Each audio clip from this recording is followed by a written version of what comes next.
अपने भक्त की हर बाधा को दूर करके सुख सौभाग्य और धन धान्य के भंडार भर देते हैं। तो आइए शुभारंभ करते हैं गणेश भगवान की कथा से।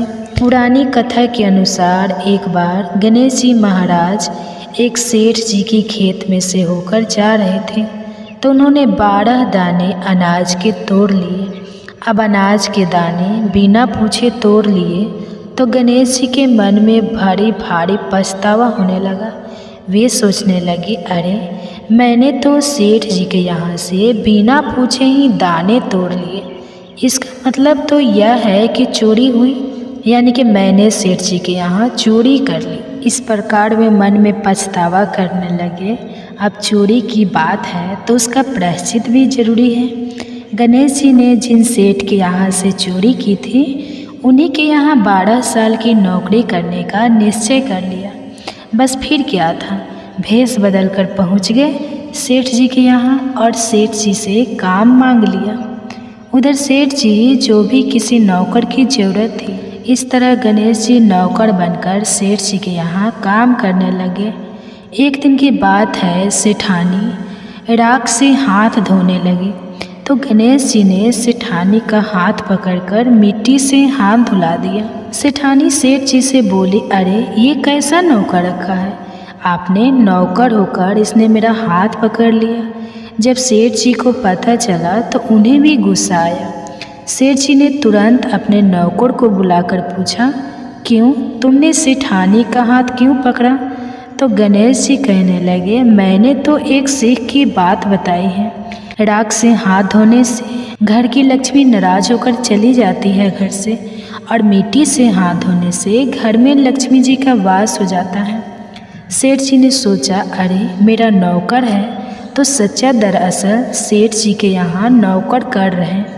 भगवान गणेश ने उन्हें अपना नाम भी गणेश ही बताया था। जब कुंभ का मेला आया तो सेठ जी कहने लगे, गणेश सेठानी को कुंभ के मेले में स्नान करा के ले आओ। अब नौकर बने गणेश जी सेठानी के साथ चल दिए गंगा स्नान कराने। सेठानी नदी के किनारे पर बैठकर नहा रही थी तो गणेश जी ने उनका हाथ पकड़कर नदी में डुबकी लगवा दी। घर आकर सेठानी ने फिर से सेठ से कहा, इस गणेश ने तो मेरी इज्जत ही नहीं रखी और इतने सारे आदमियों के बीच में मुझे घसीट कर आगे पानी में लेकर चला गया। तब सेठ जी ने गणेश जी से पूछा, तुमने ऐसा क्यों किया? तब गणेश जी कहते हैं, सेठानी किनारे पर बैठकर गंदे पानी से नहा रही थी, मैं तो आगे ले जाकर अच्छे पानी में डुबकी लगाकर ले आया हूँ। इससे सेठानी अगले जन्म में रानी और राजपाट का सुख भोगेगी। सेठ जी सोचने लगे, गणेश है तो सच्चा। एक दिन की बात है, सेठ जी के घर में पूजा पाठ हो रही थी, हवन भी हो रहा था। सेठ जी फिर से गणेश से कहने लगे कि जाओ और सेठानी को बुला कर ले आओ। उधर गणेश जब सेठानी को बुलाने गया तो सेठानी काली चुनरी ओढ़ कर चलने लगी तो गणेश जी ने काली चुनरी फाड़ डाली और कहने लगे, लाल चुनरी ओढ़ कर चलो। सेठानी नाराज होकर सो गई। सेठ जी ने देखा सेठानी तो अभी तक नहीं आई तो वह खुद ही आ गए देखने के लिए कि सेठानी कहाँ है। आकर देखा तो सेठानी तो नाराज होकर लेटी हुई थी। सेठानी से पूछने लगे, क्या बात है, घर में हवन की तैयारी हो चुकी है और तुम यहाँ सो रही हो? तो सेठानी कहने लगी, समझाओ अपने गणेश को, देखो आज इसने मेरी चुनरी फाड़ डाली। यह बात जानकर सेठ को बहुत गुस्सा आया। उसने गणेश को बुलाया और बहुत डांटा। तब गणेश जी कहने लगे, सेठ जी पूजा पाठ में काला वस्त्र नहीं पहनते हैं और सेठानी काला चुनरी उठकर आ रही थी तो मैंने इनसे लाल वस्त्र पहनने के लिए कहा और जब यह नहीं मानी तो मैंने इनकी काली चुनरी फाड़ डाली। काला वस्त्र पहनने से कोई भी शुभ कार्य सफल नहीं होता है। यह बात सुनकर सेठ जी सोचने लगे, गणेश है तो सच्चा और समझदार है। फिर एक दिन की बात है, सेठ जी पूजा करने लगे। पूजा करने के लिए उन्होंने पंडित जी को भी निमंत्रण दिया। अब पंडित जी भी आ गए, पूजा की तैयारियां हो गई। तभी पंडित जी कहने लगे, अरे सेठ जी, मैं तो गणेश जी की मूर्ति लाना ही भूल गया, आप क्या करें। उधर नौकर बने गणेश भगवान वहीं खड़े हुए थे और सारी बातें देख ली और सुन रहे थे। यह बात सुनते ही गणेश जी तुरंत कहने लगे, तुम मुझे ही मूर्ति बनाकर विराजमान कर लो, आपके सारे काम सफल हो जाएंगे। यह बात जब सेठ जी ने सुनी तो उन्हें तो और बहुत गुस्सा आ गया और वह गुस्से से कहने लगे कि तुम तो अब तक सेठानी से ही मजाक करते थे, अब मुझसे भी मजाक करने लगे। तब गणेश जी ने कहा, सेठ जी, मैं मजाक नहीं कर रहा हूँ, तुम मेरी बातों को मजाक बिल्कुल भी मत समझो, मैं बिल्कुल सच कह रहा हूँ। इतना कहते ही नौकर बने गणेश ने भगवान गणेश का साक्षात रूप धारण कर लिया और सेठ सेठानी ने जब यह देखा तो पंडित सेठ और सेठानी गणेश जी के चरणों में गिर गए, उनकी पूजा की। पूजा खत्म होते ही गणेश जी तो अंतर्ध्यान हो गए। अब सेठ सेठानी को बहुत दुख हुआ और उन्होंने कहा कि हमारे पास तो साक्षात गणेश जी रह रहे थे और हमने उनसे इतना सारा काम करवाया तो उन्हें अपने घर में नौकर बना कर रखा। इस बात का उन दोनों पति पत्नी को बहुत भारी दुख हुआ। अब दोनों पति पत्नी रात दिन इसी चिंता में घूमने लगे। जब गणेश जी ने उनकी चिंता देखी तो एक दिन सपने में उन्हें दर्शन देकर कहने लगे, सेठ जी, आप बिल्कुल भी परेशान मत होइए, एक बार मैंने आपके खेत से अनाज के 12 दाने तोड़ लिए थे, उसी का दोष मेरे सर पर लग गया था और वही दोष उतारने के लिए मैंने आपके यहाँ नौकरी की। नौकर बनकर 12 साल काम किया, अब आप दोनों बिल्कुल भी दुख मत करो। ऐसा कहकर भगवान गणेश अंतर्ध्यान हो गए। उधर गणेश भगवान की कृपा से सेठ जी के यहाँ करोड़ों की माया हो गई। उनके घर में सुख संपत्ति और धन के भंडार भर गए। हे गणेश जी महाराज, जैसा सुख जैसी धन दौलत आपने सेठ जी को दी वैसी सबको देना। इस कथा को सुनने सुनाने और हुंकारा भरने वाले को, उनके सब परिवारजनों को भी देना। बोलो गणपति महाराज की जय हो। प्रिय भक्ते, तो आइए आप सुनते हैं भगवान भोलेनाथ की कथा। इस भगवान की कथा से आजकल हमारे चैनल पर भागवत की कथाएं भी सुनाई जा रही है। अगर आप इन कथाओं को सुनना पसंद करते हो तो एक बार आप हमारे चैनल पर इन कथाओं को जरूर सुनिएगा। पौराणिक कथा के अनुसार बहुत समय पहले की बात है, भगवान विष्णु का विवाह लक्ष्मी जी के साथ सुनिश्चित हो गया। अब विवाह की तैयारी भी होने लगी। खूब धूमधाम से विवाह की तैयारी हो रही थी। सभी देवताओं को निमंत्रण भेजे गए, परंतु गणेश जी को निमंत्रण नहीं दिया गया। अब जब भगवान विष्णु की बारात जाने का समय आ गया तो वहाँ पर उपस्थित देवता जो सभी अपनी अपनी पत्नियों के साथ समारोह में सम्मिलित होने के लिए आए, विष्णु भगवान की बारात में जाने की तैयारी करने लगे। उन सब ने देखा कि गणेश जी कहीं दिखाई नहीं दे रहे हैं। तब वे सभी आपस में चर्चा करने लगे कि क्या बात है, गणेश जी कहीं दिखाई नहीं दे रहे हैं, उन्हें न्योता नहीं भेजा गया या फिर भी किसी कारण नाराज होकर विवाह समारोह में नहीं आए हैं। आपस में भी चर्चा करने लगे। अब सब हैरान हो रहे थे कि किसी को कोई जवाब मिल ही नहीं रहा था।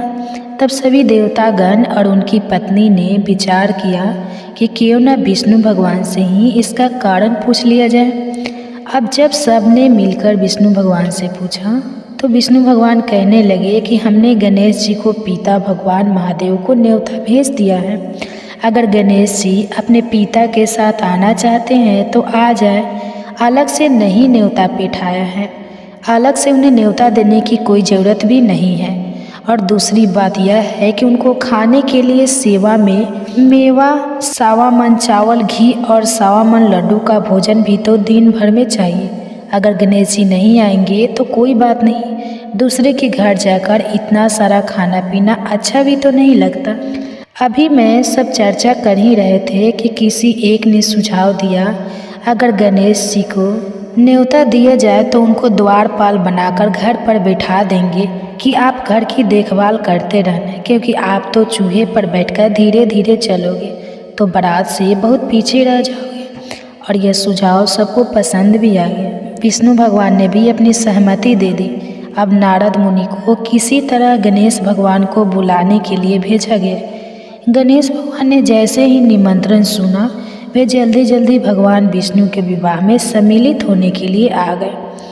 अब जब विवाह समारोह में गणेश जी उपस्थित हो ही गए, तो जैसा कि सभी देवी देवताओं ने मिलकर विचार विमर्श किया था, गणेश भगवान को किसी तरह समझा बुझाकर घर की रखवाली करने के लिए बैठा दिया गया।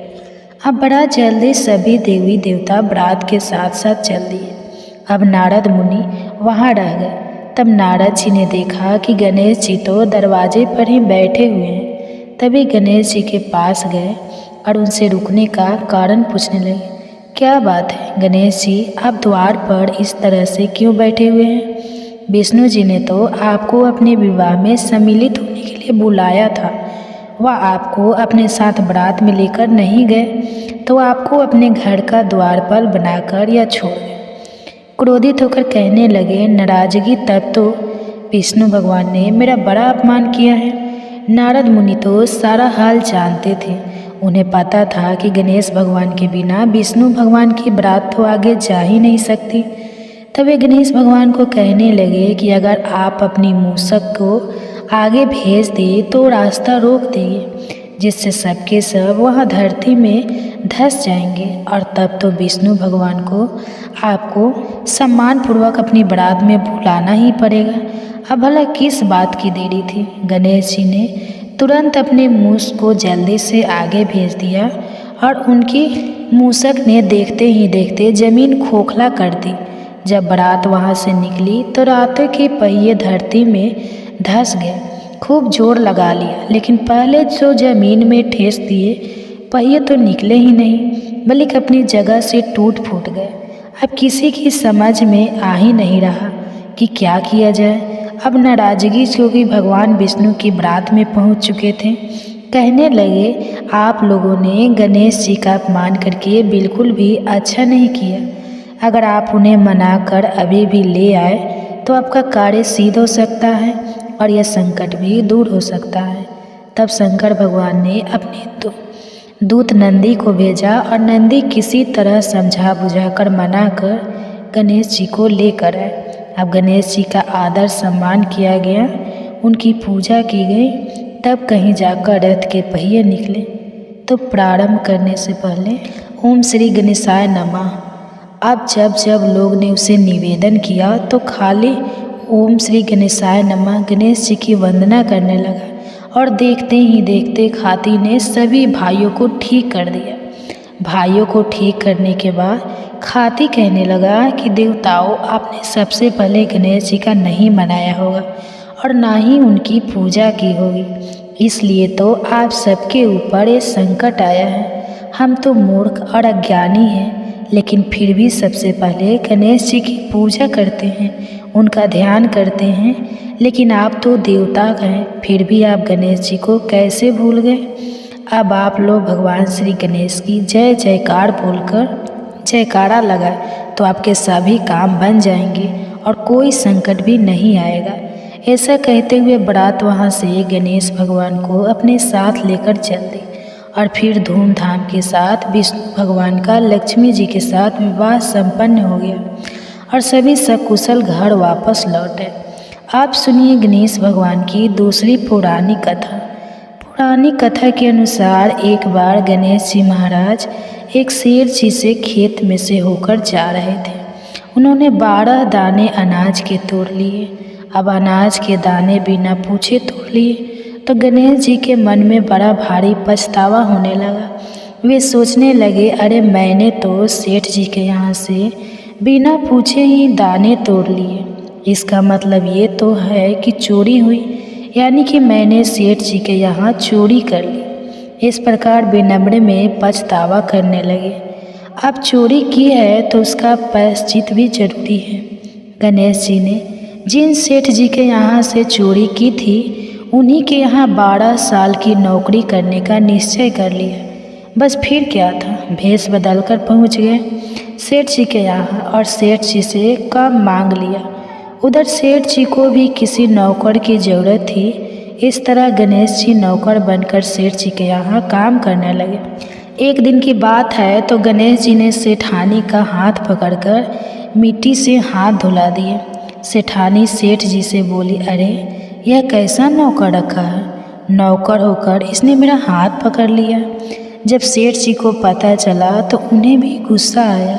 सेठ जी ने तुरंत अपने नौकर को बुलाकर पूछा, क्यों तुमने सेठानी का हाथ क्यों पकड़ा? तो गणेश जी कहने लगे, मैंने तो एक सीख की बात बताई है। राख से हाथ धोने से घर की लक्ष्मी नाराज होकर चली जाती है घर से, और मिट्टी से हाथ धोने से घर में लक्ष्मी जी का वास हो जाता है। सेठ जी ने सोचा, अरे मेरा नौकर है तो सच्चा दरअसल सेठ जी के यहाँ नौकर बनकर रहा। भगवान गणेश ने उन्हें अपना नाम भी गणेश बताया था। तो जब कुंभ का मेला आया तो सेठ जी कहने लगे, गणेश सेठानी को कुंभ के मेले में स्नान कर ले आओ। अब नौकर बने गणेश जी सेठानी के साथ चल दिए। गंगा स्नान करने नदी के किनारे पर बैठकर नहा रही थी तो गणेश जी ने उनका हाथ पकड़कर नदी में डुबकी लगवा दी। सेठानी ने फिर से सेठ जी से कहा, इस गणेश ने तो मेरी इज्जत ही नहीं रखी और इसने सारे आमदनी के आदमियों के बीच में मुझे घसीट कर आगे पानी में लेकर गंदे पानी से नहा रही थी। मैं तो आगे अच्छे पानी में डुबकी लगा करके ले आया हूँ। इससे सेठानी अगले जन्म में रानी और राज का सुख भोग। सेठ जी सोचने लगे, गणेश है तो सच्चा एक दिन की बात है। सेठ जी के घर में पूजा पाठ हो रही थी, हवन भी हो रहा था। सेठ जी फिर से गणेश से कहने लगे कि जाओ और सेठानी को बुला कर ले आओ। उधर गणेश जब सेठानी को बुलाने गए तो सेठानी काली चुनरी ओढ़ कर चलने लगी। तो गणेश जी ने काली चुनरी फाड़ डाली और कहने लगे, लाल चुनरी ओढ़ कर चलो। सेठानी नाराज होकर सो गई। सेठ खुद उसे देखने के लिए आकर देखा तो सेठानी तो नाराज होकर लेटी हुई थी। सेठानी से पूछने लगे, क्या बात है, घर में हवन की तैयारी हो चुकी है और तुम यहाँ सो रही हो? तो सेठानी कहने लगी, समझो अपने गणेश को देखो, आज इसने मेरी चुनरी फाड़ डाली। ये बात जानकर सेठ को बहुत गुस्सा आया। गणेश को बुलाया और बहुत डांटा। तब गणेश जी कहने लगे, सेठ जी पूजा पाठ में काला वस्त्र नहीं पहनते हैं और सेठानी काली चुनरी उठकर जा रही थी तो मैंने इनसे लाल वस्त्र पहनने के लिए कहा और जब भी न मानी तो मैंने इनकी काली चुनरी फाड़ डाली। काला वस्त्र पहनने से कोई भी शुभ कार्य सफल नहीं होता है। गणेश है तो सच्चा है और समझदार। फिर एक दिन की बात है, सेठ जी पूजा करने लगे। पूजा करने के लिए उन्होंने पंडित जी को भी निमंत्रण दिया था। अब पंडित जी आए, पूजा की तैयारी हो गई। तभी पंडित जी कहने लगे, अरे सेठ जी मैं तो गणेश जी की मूर्ति लाना ही भूल गई, अब क्या करें? उधर नौकर बने गणेश भगवान वहीं खड़े हुए और सारी बातें देख और सुन रही थी। यह बातें सुनते ही गणेश जी तुरंत कहने लगे, मुझे ही मूर्ति बनाकर विराजमान कर लो, आपके सारे काम सफल हो जाएंगे। तो उन्हें सेठ को बहुत गुस्सा आया और वह गुस्से से कहने लगे कि तुम तो अब तक सेठानी से ही मजाक करते थे, अब मुझसे भी मजाक करने लगे। तब गणेश जी ने कहा, सेठ जी मैं मजाक नहीं कर रहा हूँ, तुम मेरी बातों को मजाक बिल्कुल मत समझो, मैं बिल्कुल सच कह रहा हूँ। इतना कहते ही नौकर बने गणेश ने भगवान गणेश का साक्षात रूप धारण कर लिया और सेठ सेठानी ने जब यह देखा तो पंडित जी सेठ और गणेश जी के चरणों में गिर गए, उनकी पूजा की। पूजा खत्म होते ही गणेश जी तो अंतर्ध्यान हो गए। इतना सारा काम करवाया तो उन्हें अपने घर में नौकर बनाकर रखा। इस बात का उन दोनों पति पत्नी को बहुत भारी दुख हुआ। दोनों पति पत्नी रात दिन इसी चिंता में रहने लगे। तब जब गणेश जी ने उनकी चिंता देखी तो एक दिन सपने में उन्हें दर्शन देकर कहने लगे, सेठ जी आप बिल्कुल भी परेशान मत होइए, एक बार मैंने आपके खेत से अनाज के 7 दाने तोड़ लिए, उसी का दोष मेरे सर पर लग गया था और वही दोष उतारने के लिए मैंने आपके यहाँ नौकर बनकर 12 साल काम किया। अब आप दोनों बिल्कुल भी दुख मत करो, ऐसा कर भगवान गणेश अंतर्ध्यान हो गए। उधर गणेश भगवान की कृपा से सेठ जी के यहाँ करोड़ों की माया हो गई। उनके घर में सुख संपत्ति और धन के भंडार भर गए। गणेश जी महाराज जैसा सुख, जैसी धन दौलत आपने सेठ जी को दी, वैसी सबको देना। इस कथा को कहते, सुनते और हुंकारा भरने वाले सभी को और उनके सब परिवारजनों को भी देना। अब एक और सुनिए गणेश भगवान की पौराणिक कथा की शुरुआत हम प्रथम पूजनीय भगवान श्री गणेश जी की कथा से करेंगे। तो जय श्री गणेश। पौराणिक कथा के अनुसार एक नगर में एक बुढ़िया माई रहती थी। वह गणेश भगवान की बहुत बड़ी भक्त थी, बहुत पूजा पाठ किया करती थी। वह प्रतिदिन मिट्टी के गणेश जी की पूजा किया करती थी। वह प्रतिदिन मिट्टी के गणेश जी बनाती और फिर पूजा करती। पर जैसे ही बुढ़िया माई गणेश जी की प्रतिमा को स्नान कराती तो मिट्टी के गणेश जी गल जाते थे। तो यह देखकर वह बुढ़िया माई बहुत दुखी हुआ करती थी और बड़ी परेशान होती थी और यही सोचती थी कि काश मेरे पास ऐसी प्रतिमा होती जो कभी भी खराब ना होती तो कितना अच्छा होता। एक समय की बात है, बुढ़िया माई के घर में सामने एक सेठ जी का मकान बन रहा था। तब बुढ़िया माई मकान बनाने वाले मिस्त्री के पास जाकर बोले कि हे बेटा, मुझे पत्थर की मूर्ति बना दे। मैं प्रतिदिन गणेश जी की पूजा करती हूँ, मिट्टी का गणेश जी बनाती हूँ, लेकिन मिट्टी के गणेश जी पर पानी लगते ही वह तो गल जाते हैं। हे पुत्र, अब मैं तो बूढ़ी हो गई हूँ, मुझसे प्रतिदिन गणेश जी नहीं बनाए जाते, इसलिए तुम मेरे लिए एक पत्थर के गणेश जी बना दो। गणेश जी भगवान तुम्हारी सारी मनोकामनाएं पूर्ण करेंगे। तब बुढ़िया माई की बात सुनकर मिस्त्री हंसते हुए बोला कि माँ जी, हम जितनी देर तक आपके लिए मूर्ति बनाएंगे उतनी देर में हम सेठ जी की दीवारी पूरी बना लेंगे। हमारे पास इतना समय नहीं है कि हम सेठ जी का काम छोड़कर आपके लिए मूर्ति बनाएं। यह सुनते ही बुढ़िया माई को बड़ा दुख हुआ और वह मन ही मन कहने लगी कि भगवान करे तुम्हारी यह दीवार कभी ना बने और यह टेढ़ी हो जाए। यह कहकर बूढ़ी अम्मा अपने घर चली गई और मिस्त्री और मजदूर दीवार बनाने में लग गए। हे प्रिय श्रोताओं, आप देखिए, अब मिस्त्री जैसे ही दीवार बनाता तो वह टेढ़ी हो जाती, फिर वह दीवार को तोड़ते और फिर से बनाते। ऐसा बार बार करने पर भी दीवार सीधी नहीं बनी। इस प्रकार पूरा दिन एक ही दीवार को तोड़ते और बनाने में निकल गया, लेकिन दीवार फिर भी पूरी नहीं बनी। शाम को सेठ जी आए और मिस्त्रियों से कहने लगे कि तुमने अभी तक कुछ नहीं किया। तब एक मिस्त्री ने आकर सेठ जी को बुढ़िया माई के आने की सारी बात बता दी और यह सब सुनकर सेठ जी बुढ़िया माई के पास गए और माई को प्रणाम करके कहने लगे कि माँ जी, आप हमें आशीर्वाद दो कि हमारा मकान जल्दी से पूरा बन जाए। आपके लिए हम पत्थर के नहीं सोने के गणेश जी बनवा देंगे। तो यह सुनकर बुढ़िया माई बड़ी खुश हुई और उसने सेठ जी को आशीर्वाद दिया कि पुत्र, गणेश जी महाराज के आशीर्वाद से बिना किसी विघ्न से तुम्हारा मकान जल्दी से पूरा हो जाएगा। फिर जब सेठ जी ने आकर देखा कि टेढ़ी दीवार थी बिल्कुल सीधी हो गई थी, तो यह गणेश जी का चमत्कार देखकर मिस्त्री, मजदूर और सेठ जी सारे गणेश जी की जय जयकारा करने लगे और सेठ जी ने जैसा कहा था वैसा ही किया। सोने के गणेश जी बनवाकर बुढ़िया माई को लाकर दे दिए। तो यह देखकर बूढ़ी माई बड़ी खुश हुई और सेठ जी को ढेरों सारे आशीर्वाद दिए और दुआएं देने लगी। उसी दिन से सेठ जी भी गणेश जी का पक्का भक्त बन गया और प्रतिदिन सबसे पहले उठकर स्नान करता, फिर गणेश जी की पूजा करके ही अन्य सभी काम किया करता था।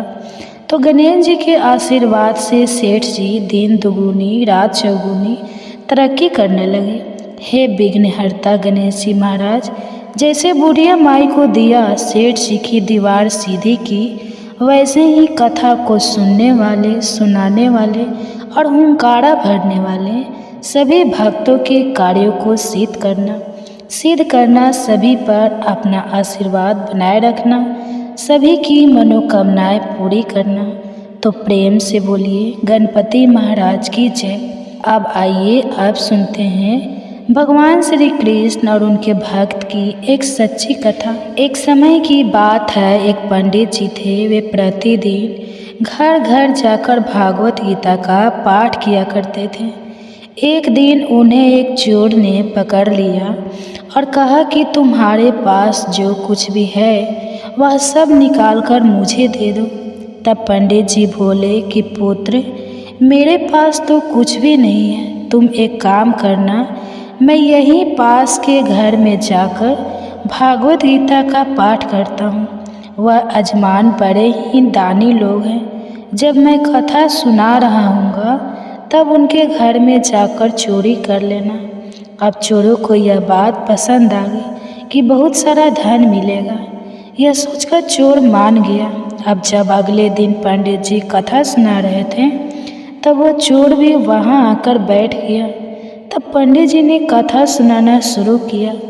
पंडित जी बोले कि यहाँ से मीलों दूर एक गांव है, वृंदावन। वहाँ पर एक लड़का आता है जिसका नाम है कान्हा। वह हीरो और जवाहरात से लदा रहता है। अगर कोई लूटना चाहता है तो उसको लूटो। वह हर रोज़ रात को उस पीपल के पेड़ के नीचे आता है जिसके पास बहुत सी झाड़ियाँ हैं। बस चोर ने यह सुना और खुशी खुशी वहाँ से चला गया। अब वह चोर अपने घर गया और अपनी पत्नी से बोला कि आज मैं एक कान्हा नाम के बच्चे को लूटने जा रहा हूँ, तो मुझे रास्ते में खाने के लिए कुछ बांध कर दे दो। फिर पत्नी ने कुछ सत्तू उसको बांध कर दे दिए और चोर वहाँ से संकल्प लेकर चला गया कि आज तो मैं उस कान्हा को लूट कर ही लाऊंगा। और वह पैदल टूटी हुई चप्पलों से ही निकल पड़ा। रास्ते में कान्हा कान्हा का नाम लेते हुए वह अगले दिन शाम को वहाँ पहुँच गया जो जगह उन पंडित जी ने बताई थी। अब वहाँ पहुंचकर उसने सोचा कि अगर मैं यहीं सामने खड़ा हो गया तो बच्चा तो मुझे देखकर ही भाग जाएगा, तो मेरा यह आना तो बेकार हो जाएगा। इसलिए उसने सोचा कि क्यों न पास वाली झाड़ियों में ही छिप जाओ। अब वह जैसे ही झाड़ियों में घुसा, झाड़ियों के कांटे उसे चुभने लगे। उस समय उसके मुंह से एक ही आवाज़ आई, कान्हा कान्हा। उसका शरीर लहू लुहान हो गया, पर मुंह से सिर्फ यही निकला, कान्हा आ जाओ, कान्हा आ जाओ। प्रिय श्रोताओं, उसे यह पता नहीं था कि कान्हा भगवान का नाम है। वह तो बस यह सोचकर नाम ले रहा था कि आज यह लड़का मुझे मिलेगा और आज मैं इससे धन लूटकर अपनी गरीबी दूर कर पाऊंगा।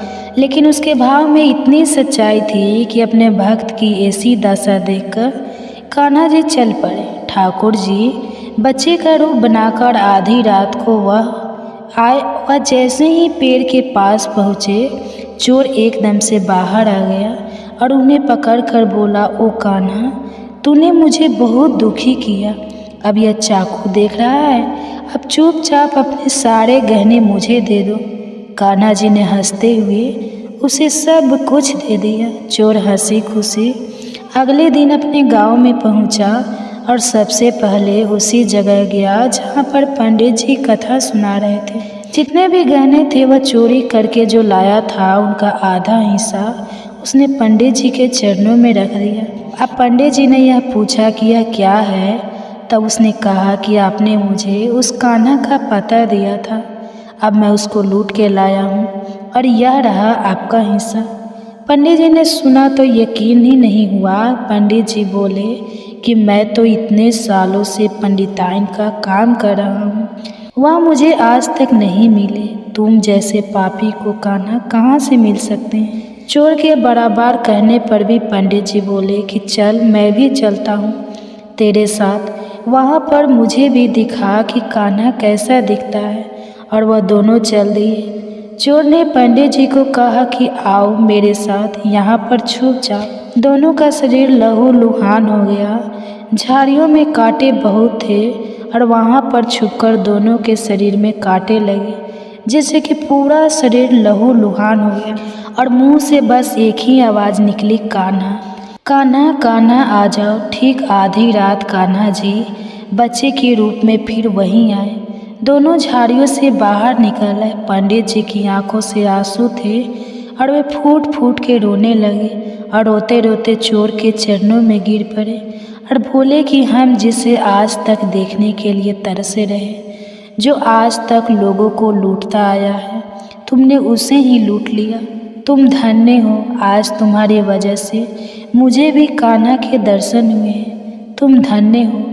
हे प्रिय भक्तों, अपने सच्चे भक्तों के लिए ऐसा है, हमारे कान्हा जी का प्यार जो उसे सच्चे दिल से पुकारते हैं तो वे भागे भागे चले आते हैं। किसी भी विधि से भगवान का नाम लिया जाए, चाहे सच्चे मन से या फिर बिना किसी विचार के, बिना किसी भाव के, अनायास आलस में भी अगर ईश्वर का नाम लिया जाए तो भी ईश्वर प्रसन्न हो जाते हैं। बस हमारा मन सच्चा होना चाहिए। जय श्री हरि विष्णु हरे कृष्ण। तो आइए आप सुनते हैं, आज मंगलवार है तो मंगलवार की व्रत कथा।